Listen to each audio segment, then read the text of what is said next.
Hi everyone, welcome to Agilution. Have you ever wondered how other teams and companies are handling the same type of challenges and complexities that most of us face within our companies, specifically when it comes to delivering projects and operational effectiveness? Agilution is a new series that we're launching to bring everyone just that practical knowledge, lessons, and expertise from other leaders such as yourself. My name is Sam. I lead Inspirant Group's operational agility and optimization practice. I hope you find these series insightful and helpful, and we'd love to hear from you and your experience. Good morning and good afternoon, everyone. Welcome to episode 1 of the Agilution series, where we talk about team morale with two of my colleagues, Dana Eason and Ken Wong. On Friday, when I was starting to think through some of those questions, my husband came home from work and was talking about this meeting that he had had. It was a staff meeting for all of their leadership within, he works at a university, so it's in a university setting, but he starts talking about the staff meeting that they had, and where one of the deans were asked about team morale and how team morale is starting to, wane. And the question was around like, what are you going to do about team morale since it's waning right now? And the dean's answer was, well, for me, I can only tell you what I would do for myself, which is I'm responsible for my own morale. So whomever those individual team members are, they're responsible for their morale as well. So that brings me to my first question for you guys. Like, whose responsibility do you think it is to ensure that, team morale is high or not waning? Do you want me to take this one, Sam? Ken, please. Sure. So I think honestly, there's two key players here. One's leadership, which is I think what everyone's answer probably will be. But I also feel the other player also would be your actual team members themselves. So that's kind of where my thought process here. Yeah. I'll explain why. That makes sense. I think that's a good way to look at it. Is you've got your individual perspective and what you bring to the workplace, as well as the actual workplace and the culture of the place, which I would say is shaped strongly by leadership and the existing team that's in place there. And I think leadership has a huge part, and they play a huge role with shaping that culture. But Dana, it's interesting you bring up that story, and I was curious what led to that conversation about team morale. Yeah, it was just Kev just came home and he was talking about how, it's that whole resignation piece, that we're seeing a lot right now. And so they're having a lot of turnover within their departments and all of that within the university. And we just started talking about it. It was just kind of like he came home and just started talking about it. So I felt it was kind of, a synchronicity of thoughts, because I'm like, we're going to talk about that next week. So I got really excited about it and started talking to him about it.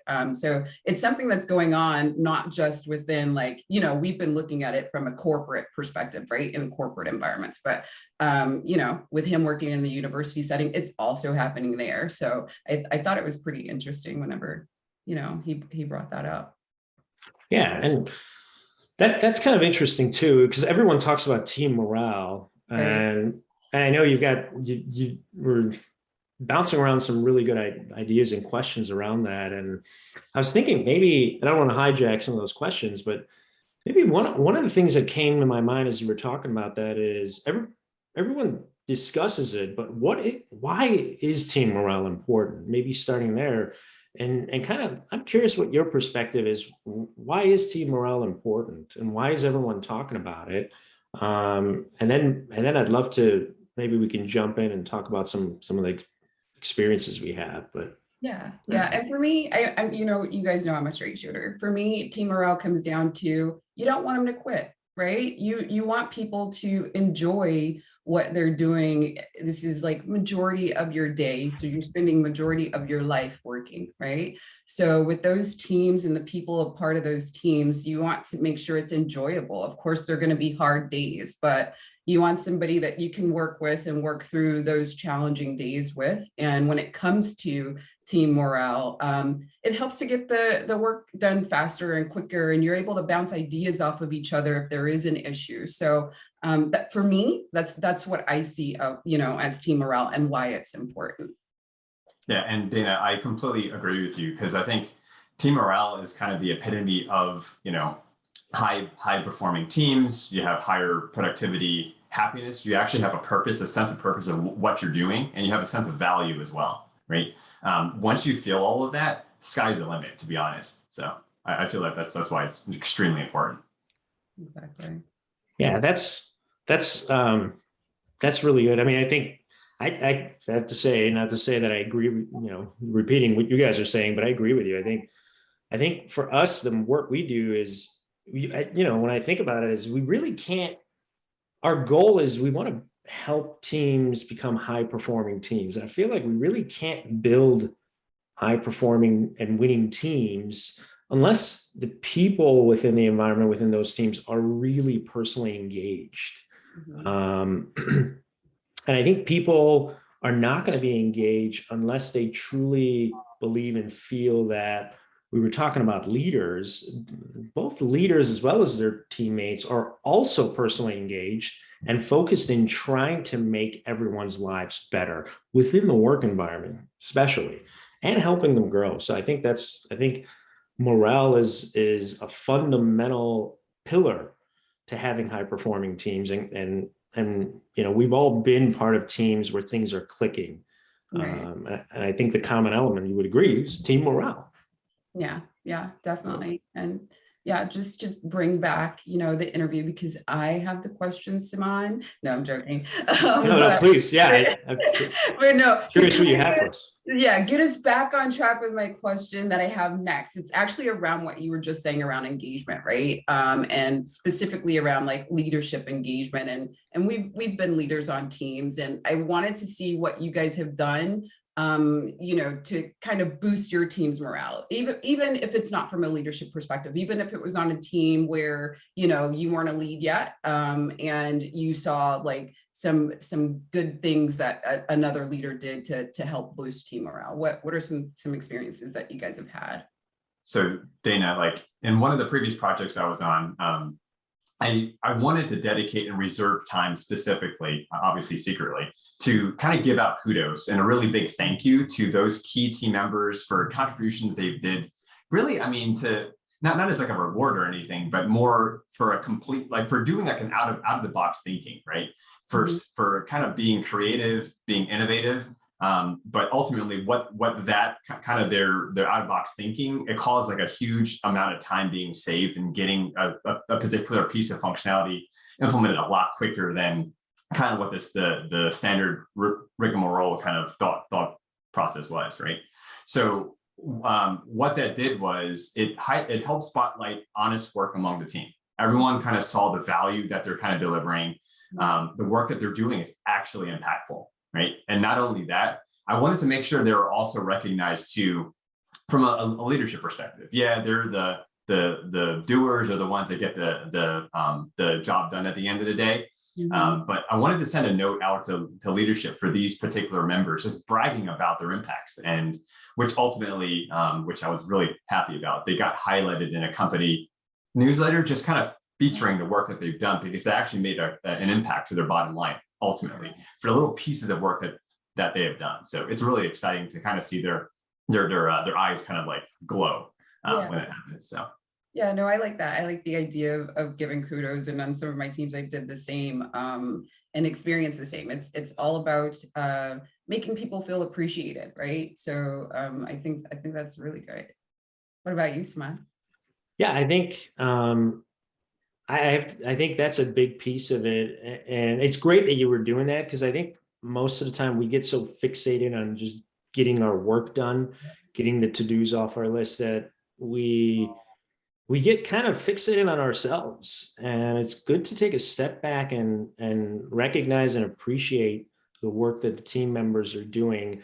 I know that's always pumped me up whenever I've had, my former managers or leaders, even client leaders that I've worked with, and just, when they've taken the time, and I've once in a while just kind of out of nowhere, it's like, hey, thanks for doing that. That was really good. It really pumped me up, and it really made my day. So I think that's a great great one, and taking the time to do that.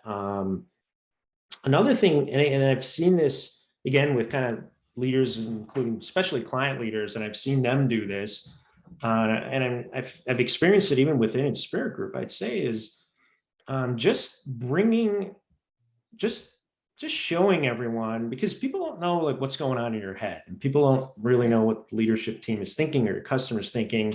It's hard for them to know that, and I think just having clear transparency and letting people know that, you know what, like culture and engagement is an important, really important thing for us in this company and organization. And letting it known that this among the objectives for the projects is a strategic priority for us.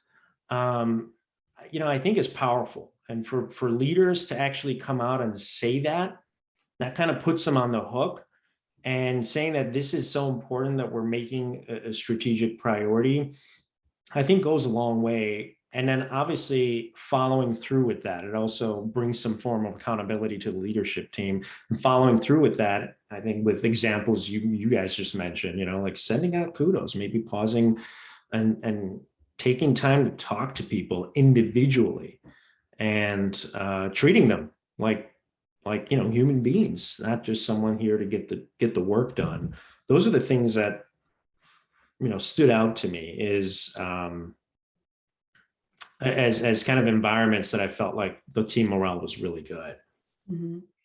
Yeah. So kind of piggybacking off of this, because I kind of heard a little bit of like servant leadership, as far as like, giving some of those accolades and kudos and taking like shared accountability around things, right? And so I want to know from you all's perspective, like how do you see team morale fitting into agility and like agile principles?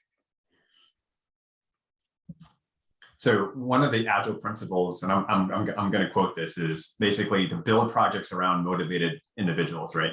Mm-hmm. Giving them the environment and support they need, and trust them to get the job done. So basically what that means is, where team morale kind of fits into agility in general is kind of pertaining to team delivery. Once they kind of constantly get the feedback that they need on a regular basis, right? Without saying in so much words, it makes the teams feel like their opinions matter and are valued, right? All of that collaboration, all of that there makes teams want to perform better with quality. So that's kind of where that all fits into play in my view. Yeah, I think that's a great point, Ken. I'd say from my perspective, think if someone's asking like, what is Agile all about? I'd have to say Agile is really in the end around building high performing teams. And, and I think Dana, you and I were talking about this, and you brought this example of, I like, kind of like a basketball team, a sports team. And you've got your games, you're coming to work day in, day out, and you're putting in the effort and you're getting work done. And it's hard to keep that high performance going. And it's hard to kind of show up every day and bring that consistency. And I think the team morale part is what differentiates those teams that,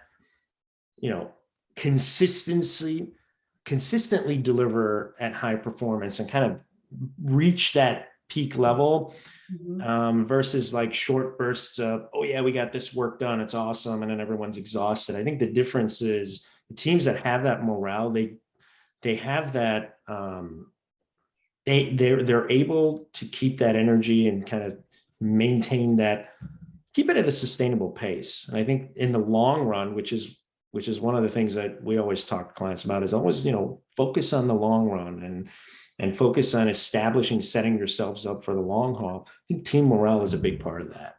Yeah. Yeah.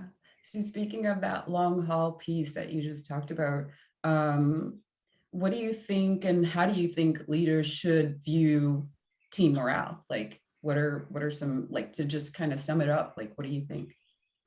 I think team morale, obviously, as kind of what we discussed here, it should be the utmost priority for leaders in general. One of the first things they need to address and focus on when stepping in that leadership role. they also need to understand, honestly, that team morale is a direct reflection of the company culture, which we talked about earlier, right? If it's not there, well, you're not going to have high performing teams or provide the ingredients to create that environment, right? So if they want team morale to be good or kind of have it like there, they need to basically create that environment that instills that trust and support for those teams. Otherwise, it's going to be non-existent. Yeah, I agree. I mean, I think one of the best things leaders can do is to focus on creating that environment that promotes high performance. And to create that environment, that's where you bring that culture and you focus on doing things that builds your team and the people within your team up. Shielding them from the things that sap the energy, that kind of, get in the way of getting consistent flow of delivery and just when everything's clicking. So I think you said it really well, Ken. I think one of the best things leaders can do is to create that environment where the team dynamic just kind of grows and thrives, and the teams are clicking and performing at their best. And people do that when they're happy, when they're engaged. And I feel like people do that and get to that state when they feel like they're supported and they feel like their leadership team is genuinely interested in their success and helping them grow and helping them succeed, and not feel like we're there to necessarily just serve leadership team and there to meet some of their needs, which is also very important, obviously, but feel like, what, the leadership team is doing everything they can to make us successful. And that personally, when I feel that, it makes me want to go that extra mile too. And it just kind of makes things much better. Well, that was my last question, guys. So yeah, what do you think? That was great. Thank you, Dana. That was good. I think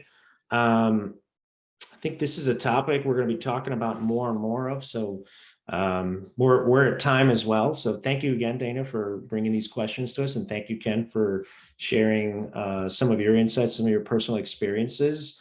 I think that's all the time we have this week. So I'm going to ask everyone to please join us on our next topic in the coming weeks. And also please post your questions and comments and any feedback you have and some of your personal experiences about what has helped you to establish high engagement and improve the morale of your teams. So that's it. Thank you, guys. Hope you have a great rest of the week. Bye.